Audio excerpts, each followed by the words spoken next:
Here at the field, our charging system's down, so what are you gonna do? So here we've got a bunch of guys have plugged into my system here. Got two 3S 2200s, got a 4S 2200 charging here, and a 3300 here, all charging up, all on the Ruko 299. Okay, if you were fortunate enough to fly at a field that has power, that you can charge your batteries till your heart's content, that's great. Not everybody has that. So this unit right here, the Ruko R, 299, is a solution that can definitely take care of the, if the majority of the battery options and charging and keeping you at the field for a long time, keeping you and your buddies flying at the field for a long time. I charged 15 2200 4S batteries on this unit with one charge. So that's a lot of batteries. That's a lot of flying for, for a portable unit like this. On top of that, right, it's got all the USB ports. I can charge a transmitter if I want. I can charge, drone batteries, this camera that I'm talking to you now, my GoPro, anything.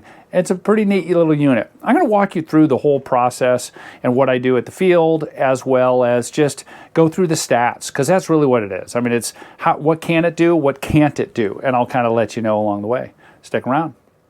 Let's go over the stats of what some of these things are. Okay, so here we have our DC out totaling up to 10 amps.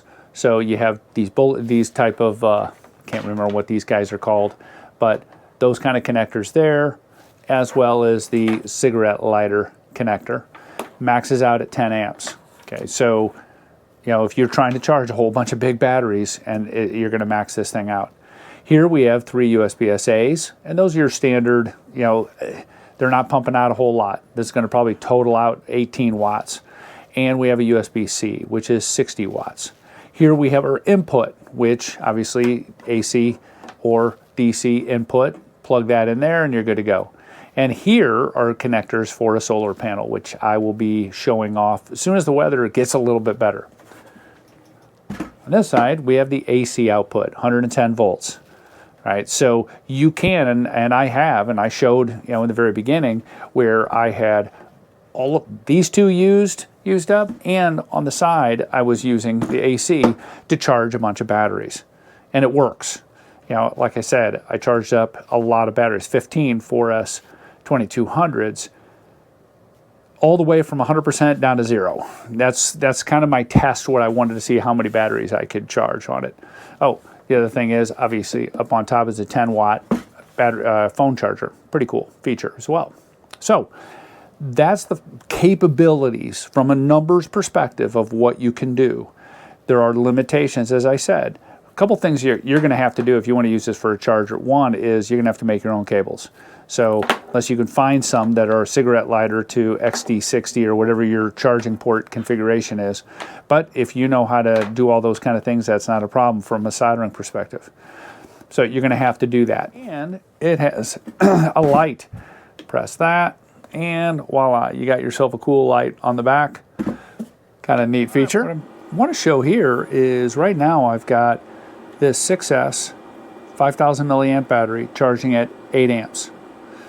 And I have this battery here, and this is connected to the AC over here. This is connected to that barrel connector there, doing DC out. And I'm charging at 2.9 amps for a 2200 4S. I also have my phone up here. But the neat thing is right here, where you can see AC output is almost 200 watts, and DC output is about 44 watts. The point of all of this is that you have a lot of options with this unit, and it is capable of charging batteries at a more than just 2 amps. Okay, you can charge up some batteries a little bit quicker. Yeah, it might take you 30 minutes, but you can still do it, and so you can get a lot more flying in throughout the day. Anyway, just kind of wanted to point out some of that stuff and the neat feature of on the screen and what that all looks like. Look. This, to me, solves a specific problem of I need a place to charge. I'm not going to charge it from my car. I'm not going to bring a generator to wherever I go. I don't have a small generator anyway. But this is something small and compact that I can throw in my kit, throw it in the vehicle, and have this handy. So if I need to charge, I can. Look, if you're interested in this thing, which I highly recommend you at least take a look at this. Their link is in the description below. If you're interested in picking one of these things up, click that link and purchase from there.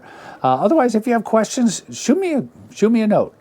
I'd also love to hear what you have found to be handy when you don't have a generator or you don't have a charging system. Have you used these things before, and how well do they work for you? Let me know. Thanks for watching. Have a great day.